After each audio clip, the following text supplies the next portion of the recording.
ចាំបានរឿងគ្រប់យ៉ាងរឿងស្រស់ក៏លយ៉ាងតាមសុំទូ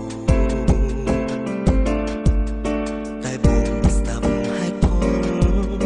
ដល់ពេលដែលបងត្រូវចេញពីអូនហេតុផលមិនស្ងួនបងមិនស្ដាប់ក៏មិនមែនយកលេសកំហុសតិចតួ